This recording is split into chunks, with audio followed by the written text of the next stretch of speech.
Ամենայն հայոց կաթողիկոսի դեմ արշավին զուգահեռ Նիկոլ Փաշինյանը փնտրում է իր սրտի կաթողիկոսին, ով ոչ թե աչքի կընկնի փայլուն կենսագրությամբ, այլ ուղղակի հեշտ կենթարկվի իր քմահաճույքներին։ Ասում են Փաշինյան Նիկոլի ընտրությունը կաթողիկոսի թեկնածուի հարցում կանգ է առել ոչ ավել, ոչ պակաս, ոչ ավանդական սեռական կապերով հայտնի Հովնան arczepiskopos Տերտերյանի վրա։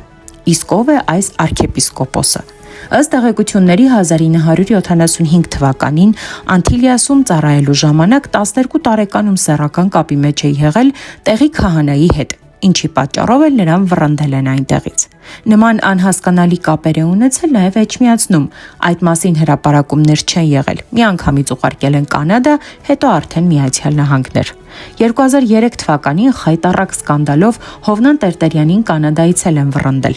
Ասում են, որ հետո նրան փոխարինող եկած Տեր Զարեհը Արգիշտի Քերամյանի հորը պատմել է, որ Տերտերյանը իր հանդեպ է անհասկանալի վարքագիծ թույլ տվել։ Հետո պատմում են, որ արդեն Կալիֆոռնիայում սարկավագի կարգավիճակով իր մոտ է պահում ոմն Դեյվիդ Սաֆրաստյանին, ով տարիներ առաջ ձերբակալվել է մանկապղծության համար, ու դրա համար Հովնան Տերտերյանը նրան կարգալույծ չի արել։ Հետաքրքիր է, Փաշինյանի կողքին միշտ կանգնում են պղծության դեպքերով հայտնի կենսագրություն ունեցողները։